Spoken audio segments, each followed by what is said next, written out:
Welcome to Public Safety Talk Radio, the podcast for all of our heroes of public safety, including law enforcement professionals, firefighters, EMTs, corrections officers, healthcare workers, and more.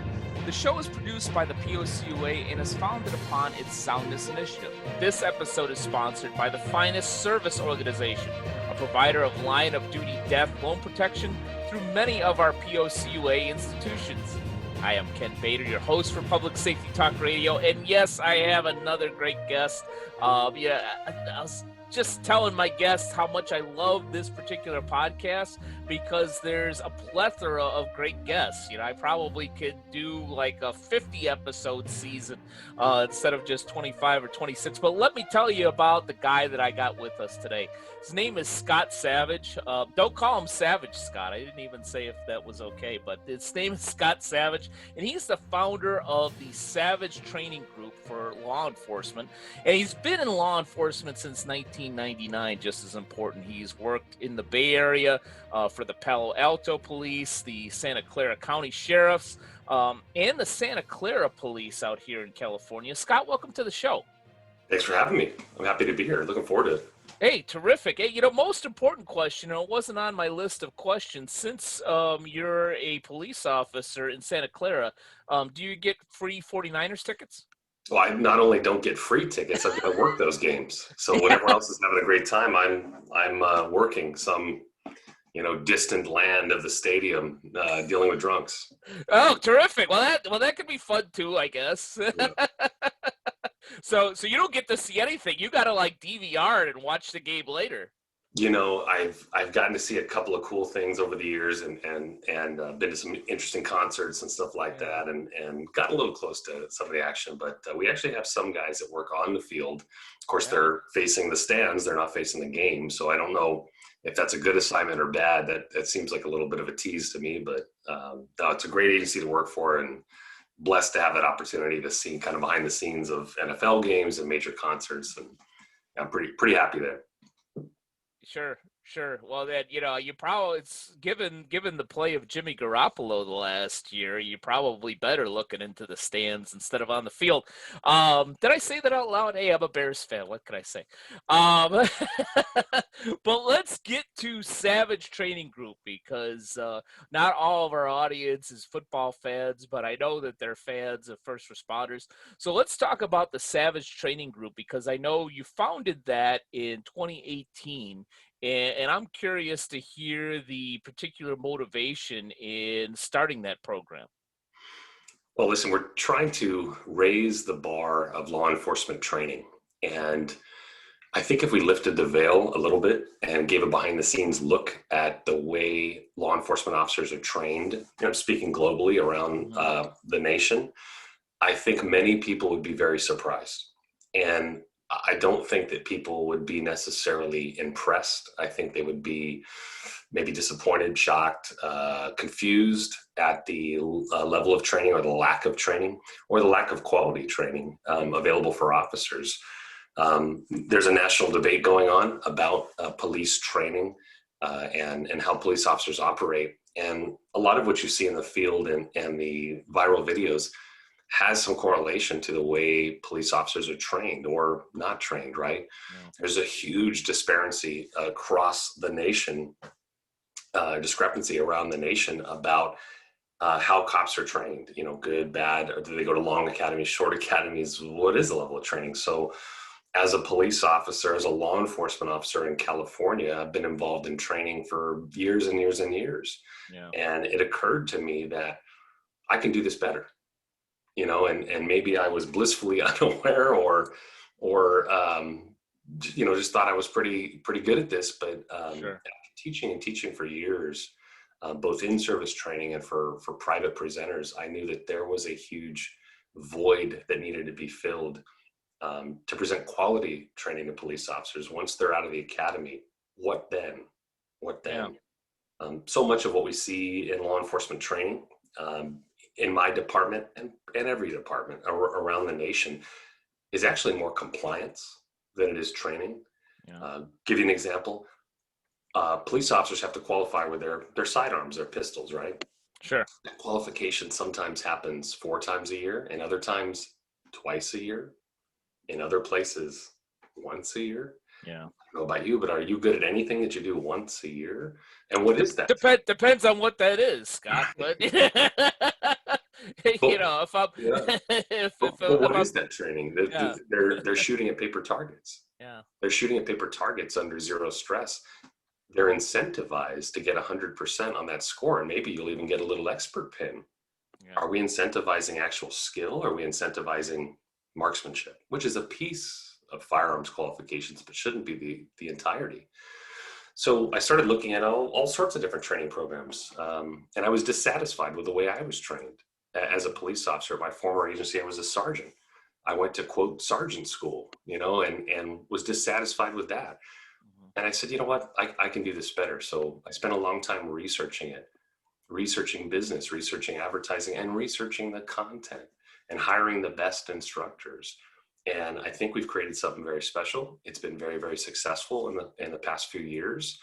We're just going a million miles an hour, and it's a real honor, right, to receive kudos from people and say that these classes are great. It's the best class I've ever been to. This is teaching something new, but there's a lot of work that goes into it. yeah. A lot of studying, a lot of trying to read research papers and embrace evidence-based techniques, and really learning how to be the best instructors. So it's a blessing, it's a passion project, and I'm just very lucky to be in this position.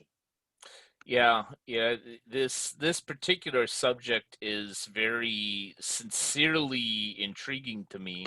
I've never been a police officer. I'm a big supporter of police officers, and through all this, we'll say two polar opposites of defund and then the defend the police, which I think are both extremely blind in what they are asking for, at least in my opinion. I've always advocated, let's do something else somewhere in the middle. Let's develop the police. Just from your point, from my personal experience in working with law enforcement organizations at times, yeah, I remember working with two completely different entities in a particular state. It wasn't California, but it was two different organizations. And one was extremely well run, and they were very proud of their training and what they were doing.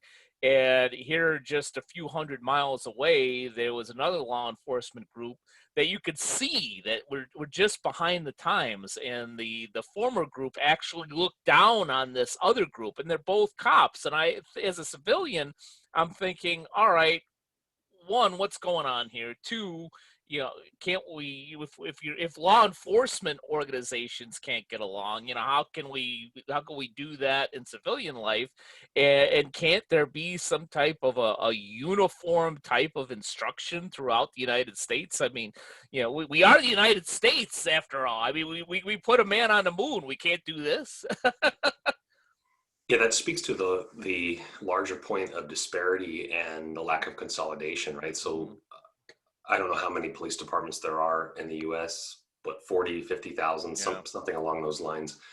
That would be a tall order to try to get all of those separate agencies, ranging from 10-member police departments up to many thousand-member police departments, serving rural, suburban, urban. That would be a very tall order to get all of those organizations thinking the same. Yeah. And because it's so difficult, you will often hear the excuse, well, we serve a different populace, and Mhm. we want to remain local, and that type of stuff. That is avoiding the issue. That is really avoiding the issue. The issue is there is no national standard, and agency A may have nothing more to do with agency B than they appear the same. They wear the same uniform. And when people say the police are this, right there, that can't be a true statement, because there is such incredible disparity between this and that. We wear a similar uniform, and sometimes that's where the similarities end. Right. That's where the similarities end.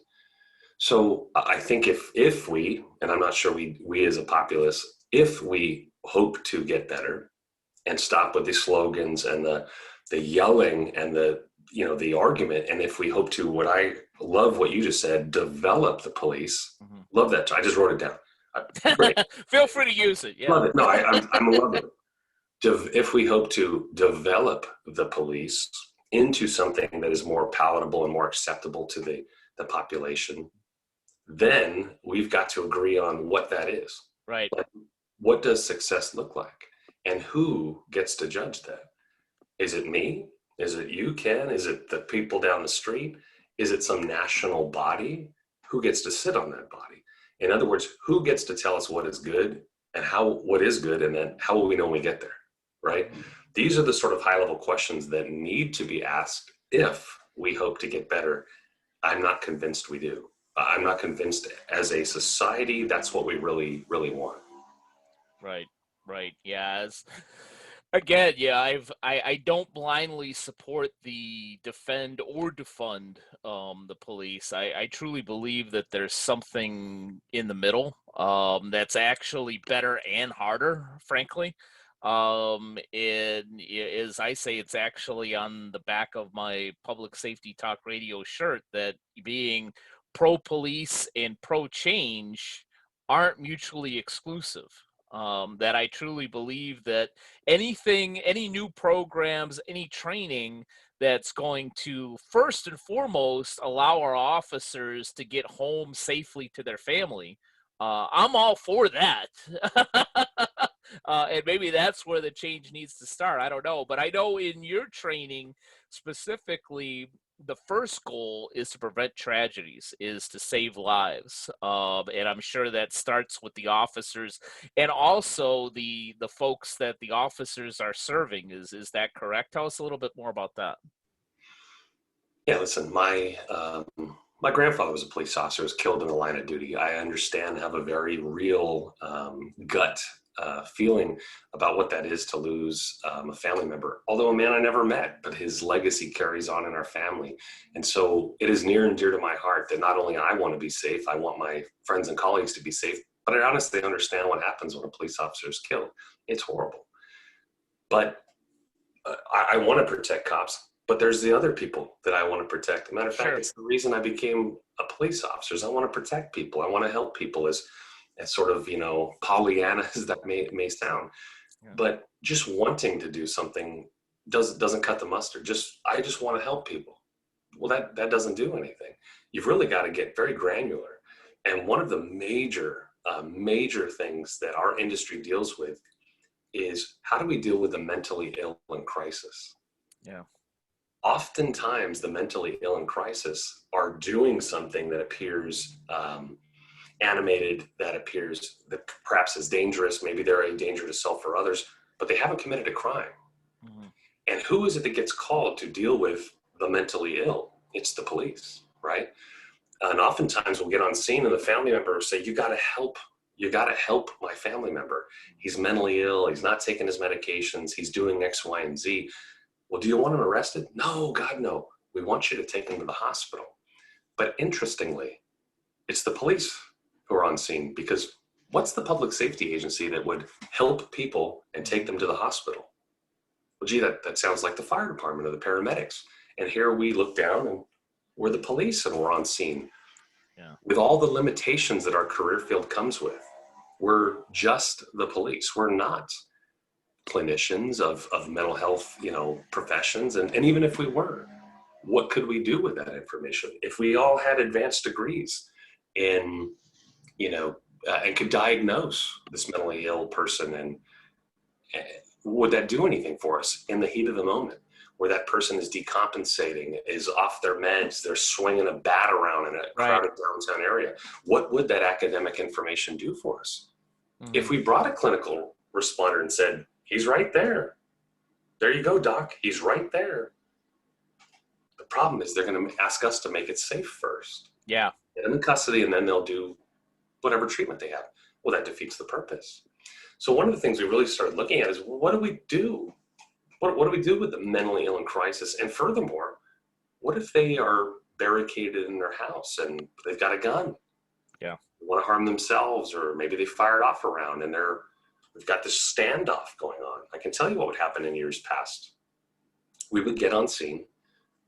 a man would have a gun to his head. He'd be sitting in his house. He's mentally ill. He wants to harm himself. The family has been taken out. They've said, he's in there. You got to help him. We would try for a little bit to get him out, negotiate, loud hail him out. And then when he wouldn't come out, you know what we would do? We'd kick down his door. Yeah. We'd go in and get him. But because he had a gun out, we'd have our gun out. Sure. Naturally. And if you think about it, as this armed police officer is meeting this mentally ill man armed with a weapon, they're meeting, how you can imagine what would happen. Mm-hmm. And after enough police officers were harmed by this man and enough mentally ill people were shot by the police, altruistic as they were, wanting to help as they were, yeah. I think as an industry, we started to go, we got to do something different. Yeah. So one thing we did at the Savage Training Group, we developed a course called Response to the Non-Criminal Barricade. Mm-hmm. By its very title, non-criminal, you could tell this isn't a crime. We don't have a core transaction here, a crime. We got to start with what is the legal foundation? And we developed tactics, policy, best practices. There is no science, there is no evidence base we can go to. So we best practices based on our interpretation of the law, and developed a training course. We have an in-person course, we have an online course that police officers can go to and learn what progressive agencies are doing with this very complex dilemma. Because there's not always a right and wrong answer, but cops feel like, well, I got to go in. I have to go in, otherwise we're going to be liable. And we actually show you the laws which said that's not actually true. There are times you'll be liable when you create this special relationship, but you got to know the public duty doctrine. You got to know your state statutory rules, and here's the policies, here's the tactics. And so the courses like that have been very successful because people go, ooh, this is different.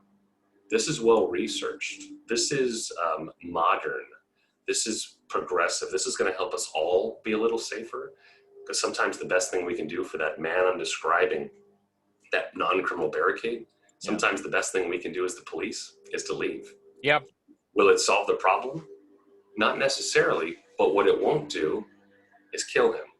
Right. Or escalate the problem. We won't escalate the problem. Yeah, that is so spot on, Scott. My wife works in healthcare, and so she has a little bit more of a clinical understanding, at least more than I do, of mental illness. And we'll watch the news and we'll see certain situations. And certainly, it's one thing if you have somebody who's mentally ill, who is waving a knife, waving a gun, waving a bat. Yeah, there are some necessary steps and things that are needed from our law enforcement. If for no other reason, to protect themselves and to protect everybody else, before this unfortunate individual does cause some harm to somebody.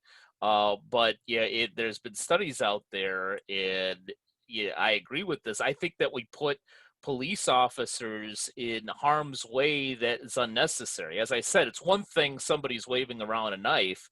It's a whole different thing if somebody is manic, doesn't have a weapon, isn't threatening anybody, and now you're sending people in uniform with weapons. What does that do to somebody?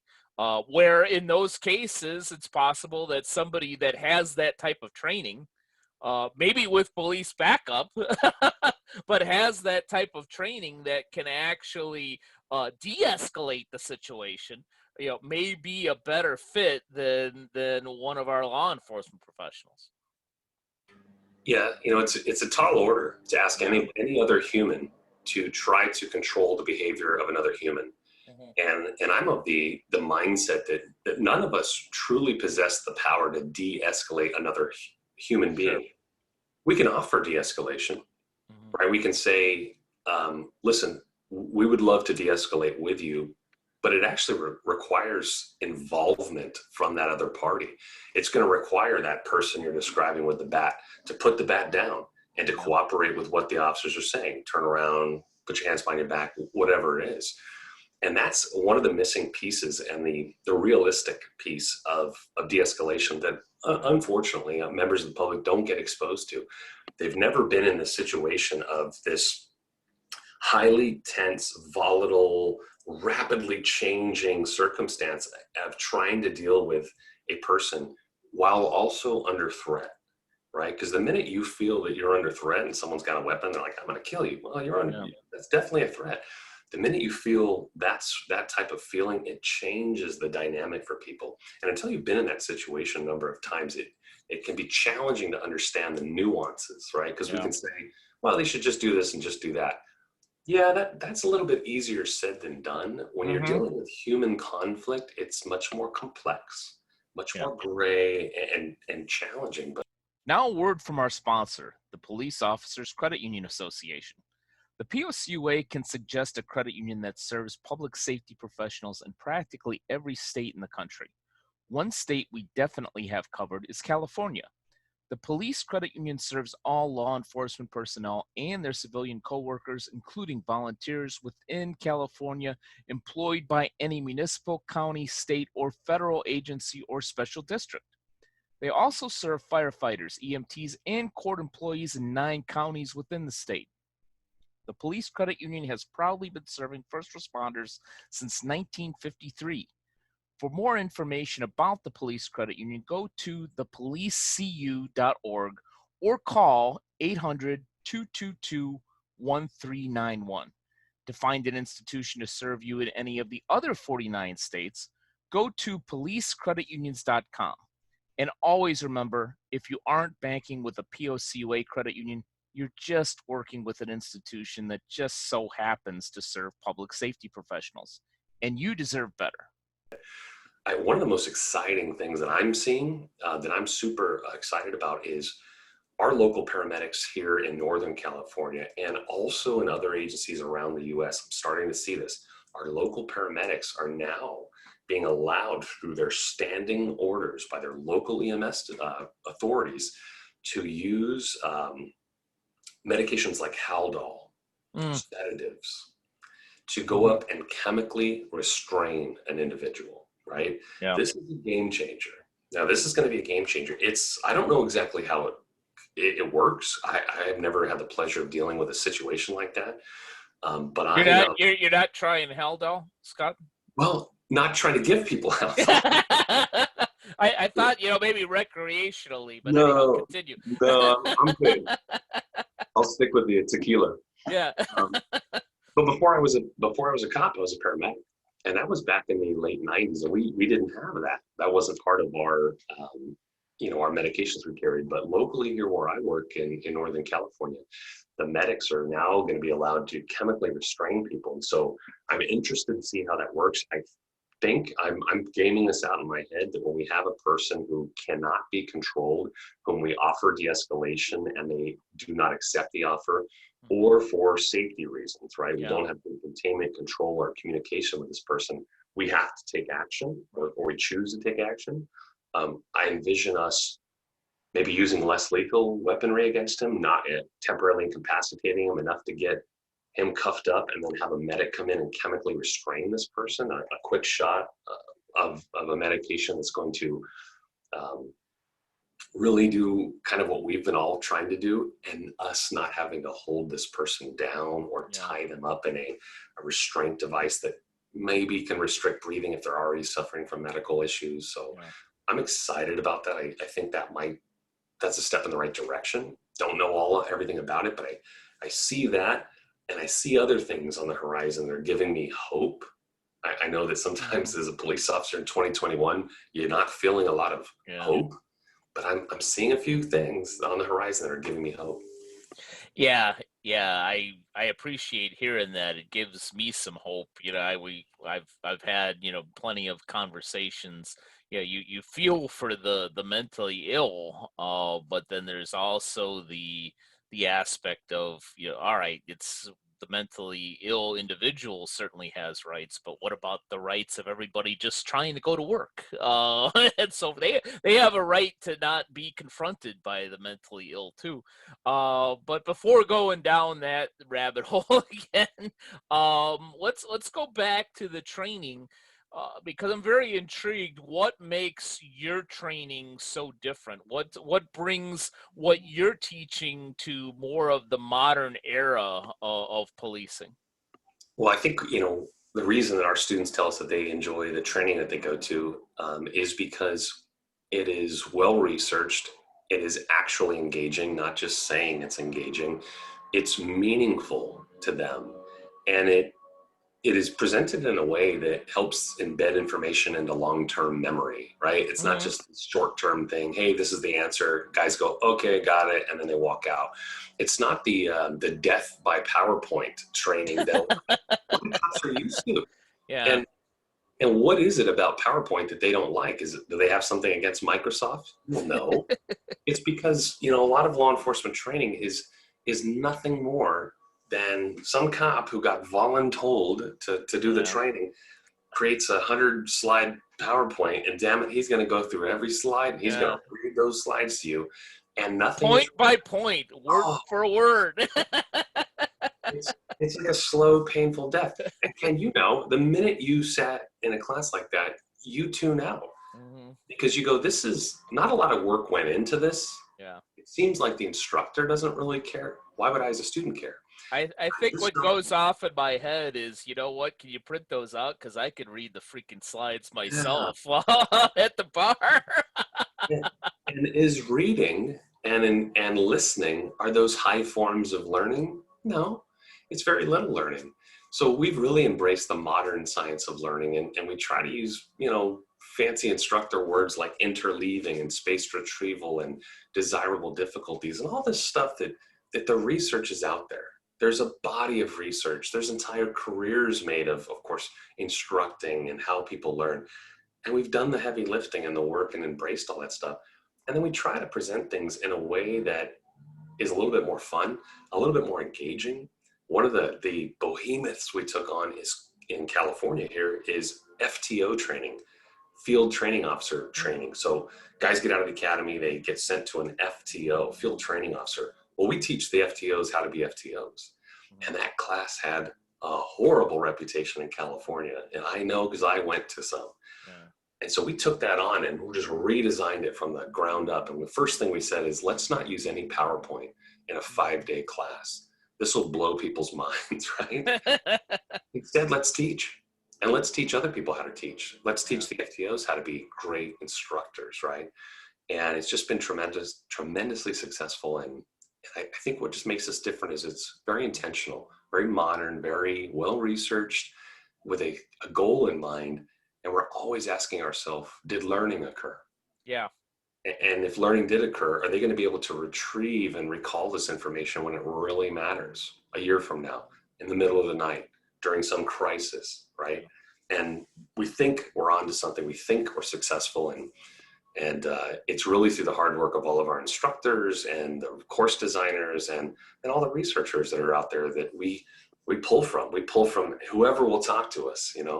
We have an interview and interrogation course called Modern Interview and Interrogation because the research is out there saying the way cops are trained to do interrogations has and can and is well documented to lead to false confessions. Yeah. Ouch. That's not good. So we redesigned that from the ground up and brought in every expert that would talk to us, guys from Canada. We brought in the Innocence Project and said, we got to talk to you. We want to know, when you DNA exonerate someone, this person did not do it. You got him out of prison. Was there anything in the interview that seemed off? And how does that compare to the research out there? And so I just think that we're just a little bit more intentional about things, and the proof is in the pudding. We're a private company. The Savage Training Group is a private company. Agencies either send their people to our courses or they don't. And if it was garbage and it wasn't worthwhile, they'd stop paying. Wouldn't come back. Yeah. Yeah. So many great points there, Scott. Yeah. The being the true crime category director for Podcast Magazine, going back to some of these cases from the 70s and the 80s, there's more cases than I'd like to admit that go back and say, did we really catch the right guy? And some of them go back to those interrogation techniques. In fact, I just covered one not too long ago.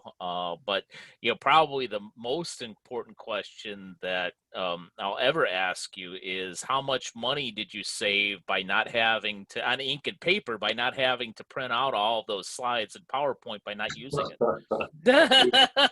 we saved a ton of money, and then we spent it all on research. So Yeah, well, it seems like that was money, reallocated, yeah, really well. But yeah, I really appreciate this conversation because as a civilian who staunchly supports law enforcement, but also feels that there needs to be some change, not just for the community, but for the police officers themselves. It's giving me some hope, so I appreciate that. With all of the fun insanity that we've got going out there, and some of it just being a blind opinion. Yeah, what do you think policing is going to look like in 2030? Yeah, we already talked a little bit about it with the Haldol and maybe the different people on scene and so forth, and you're kind of leading the charge here with some new age training, I'll say.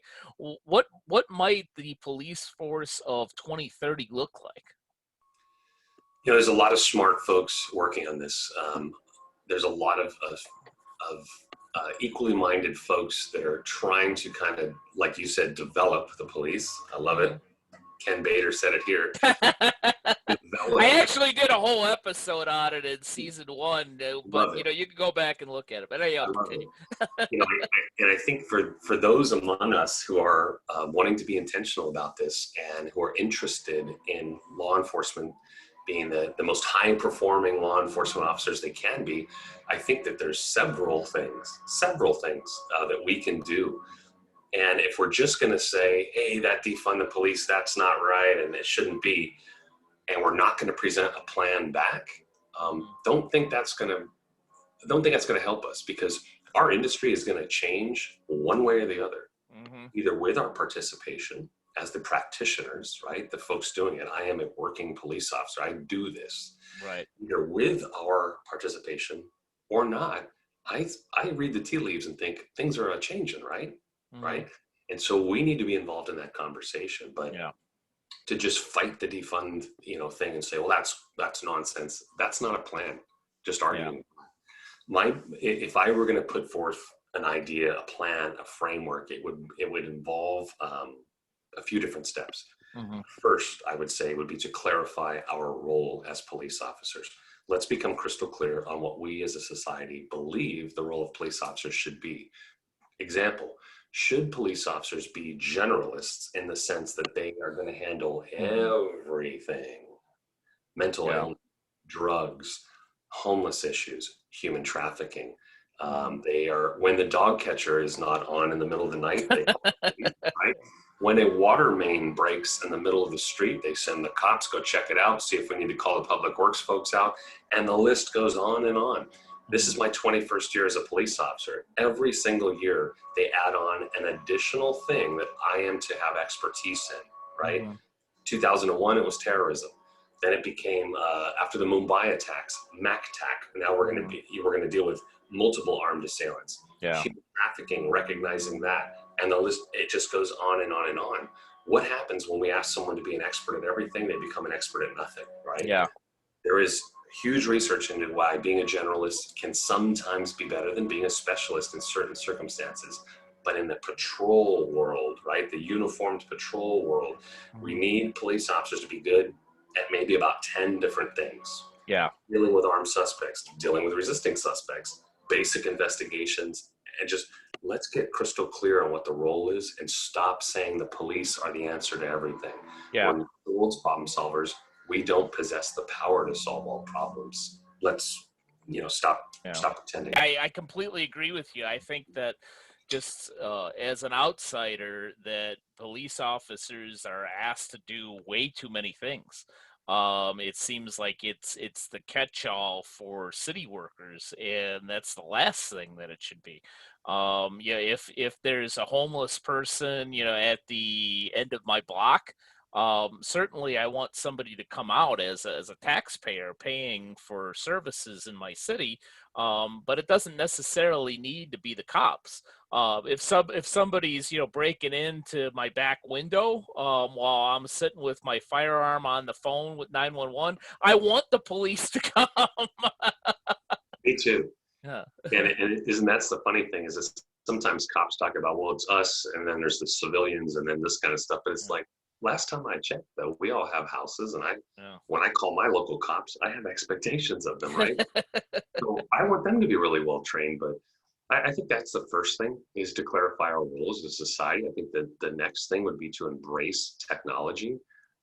If you look at what is being done with drones as first responders, I think that is amazing stuff. Now, these are expensive operations, right? Mm-hmm. So I don't know how every little department could afford this. Maybe we need to be consolidating. But some agencies are using drones as first responders, where the 911 call comes out and they launch a drone to go take a look at it. Well, it may sound a little space agey or big brothery, but just from the standpoint that, you know what, the less armed conflict we have, the better. And if a drone can get up above somebody and take a look at the situation and deliver information back to the responding officers who may be pulled around the corner and are looking at the video feed, and they go, ooh, that guy does have a gun. If that dude shoots at the drone, good. Yeah. Good information. That's good intel. We could lose the drone. We could always buy another one of those, but the drone isn't going to sue anybody. The drone becomes a sensor. The drone becomes an intelligence gathering device that feeds more information to the decision makers, be it the on-duty patrol sergeant or the responding officer, to make quality decisions. Now we're if we get a call of maybe a man with a gun walking on a levee or walking in a park, we have to send cops, and we've got to get close enough to see what's going on. If you don't have a drone, I would say buy yourself the best binoculars you can. If you're a police officer, buy the best binoculars you can. Get out of the effective range of whatever weapon system we think this guy has, and take a look at this guy. Try to gauge intention. Try to gauge, is he hostile? What is he holding? What more information can we develop? Slow down, right? Other technologies being used, like I mentioned, the paramedics, perhaps using chemical restraints. Less lethal equipment probably needs to be, every car needs to be armed with, sage guns or less lethal shotguns and those technologies, bowler wrap, those, let's embrace all that. Let's give cops tools. Anything that can be used at standoff distance, like a drone, is probably a good thing. So, clarifying role and using technology, I think, are huge. I would also say officers need to become more educated about the law. I am never ceases to amaze me how little police officers know about core laws, such as the public duty doctrine, which, unlike what most police officers says, clearly states, and one can Google the public duty doctrine, that police officers don't have an affirmative duty to provide police protection to individuals, but rather to the public at large they do. And why is that so important? Because it helps cops make better decisions. Anytime you rush into something, you run through the door, you rush into chaos thinking, I had to. Well, naturally, your decision making is about this big, because I had to go here. I didn't have any other choice. Yeah. When you really start to get educated about the law, you understand you have a variety of choices.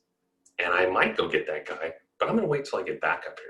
And I'm going to wait till we get in a better position. I'm not just going to jump into any fray and make unplanned, unrehearsed, panicky decisions. So that would be the third thing I would suggest if we as a society hope to develop.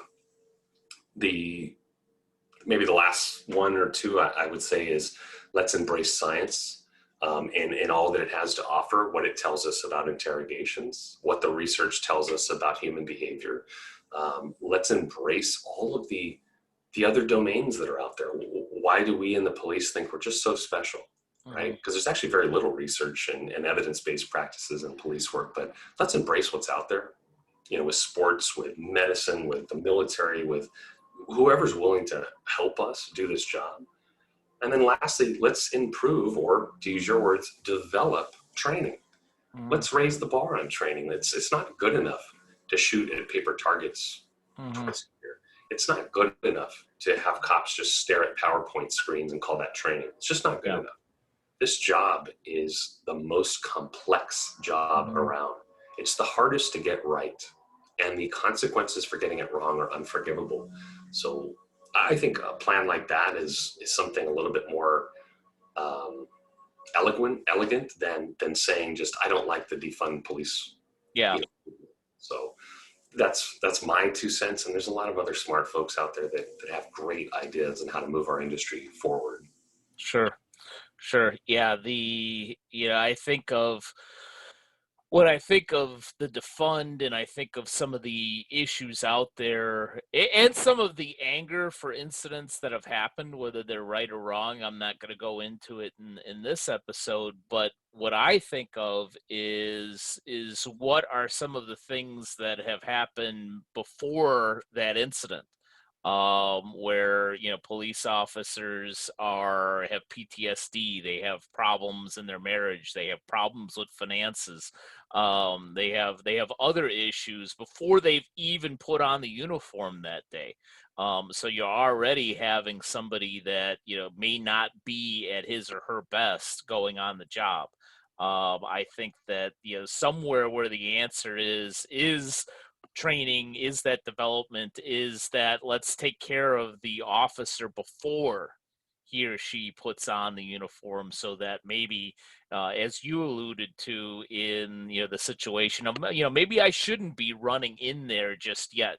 Maybe I should wait for backup. Maybe there's more of a containment strategy here that makes sense, at least for the next 5 minutes, rather than running to the danger, because I think that's what I need to do. So a lot of that, Scott, is common sense, and we're not big on common sense here in the United States here in this century. So I don't know if that'll happen. Yeah, you're right.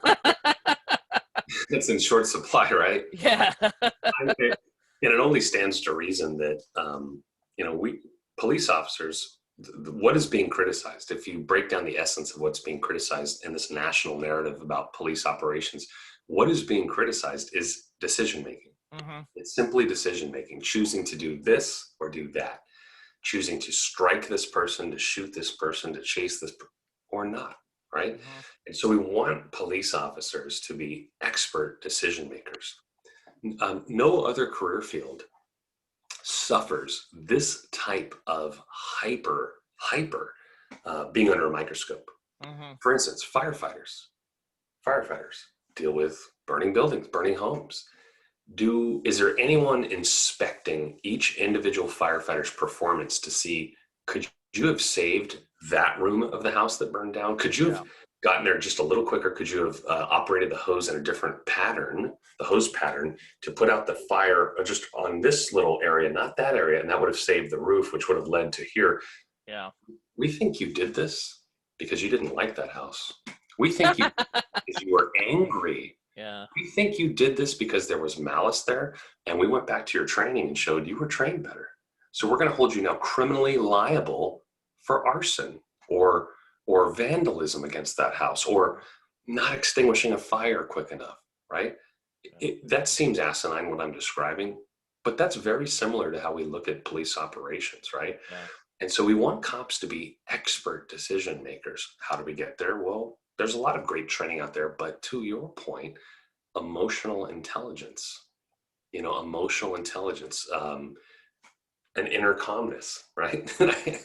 We're in California, so I might start talking about yoga and eating avocado. Let's not go. I feel compelled. Don't go into the woo-woo stuff. I know we were both in California, and I can get you in touch with my gal at Yoga for First Responders if that's what you want to talk about. But yeah.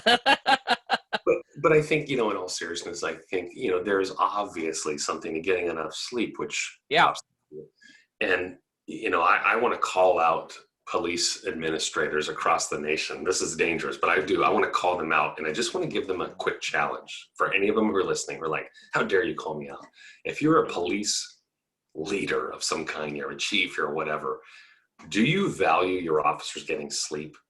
Of course you do, right? And maybe you've instituted some new programs where you bring in somebody to talk about eating right, doing yoga, working out, getting sleep. Okay. At that training that you planned for your officers, what time did it start? 8 o'clock in the morning, right? Yeah. Okay. Were your night shift guys there at 8 o'clock in the morning? Yeah. Did you completely disrupt their sleep patterns to tell them they need to get more sleep? Chief, is there any reason that couldn't have been started later on in the afternoon? Just that simple tweak. Yeah.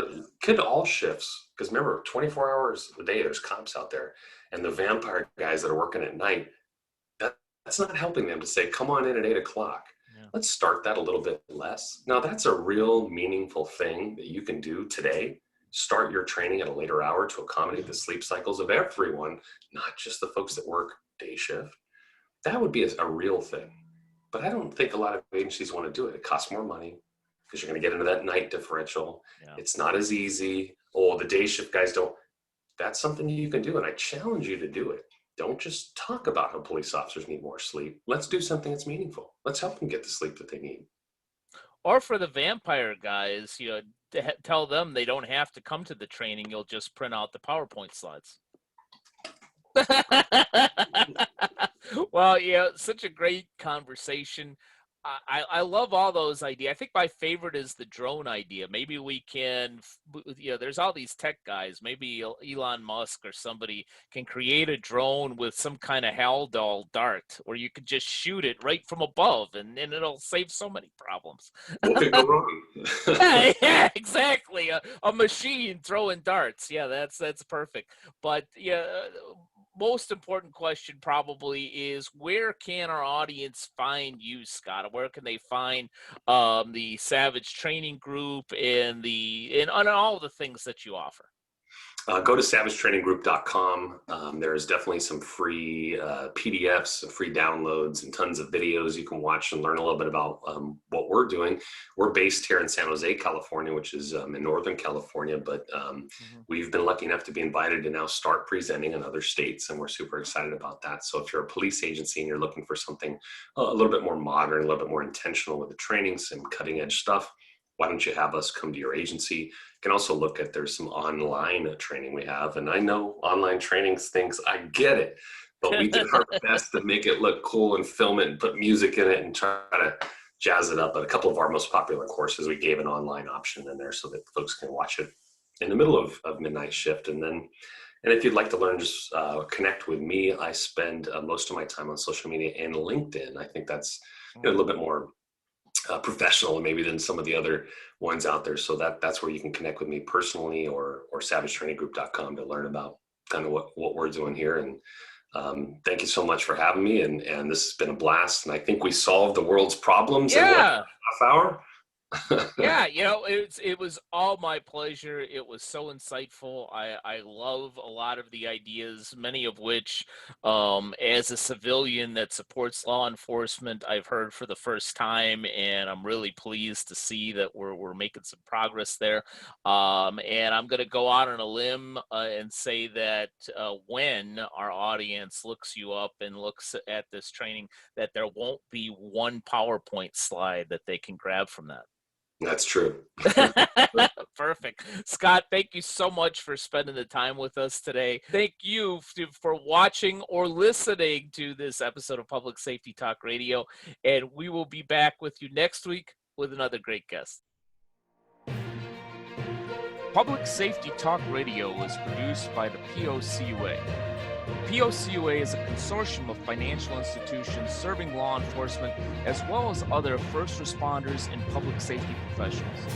To learn more about our association and to find one of our credit unions or service providers near you, go to www.policecreditunions.com. And always remember, if you aren't working with one of our POCUA credit unions, you're just banking with an institution that just so happens to serve first responders. As a public safety professional, you and your family deserve better. Find a POCUA credit union today.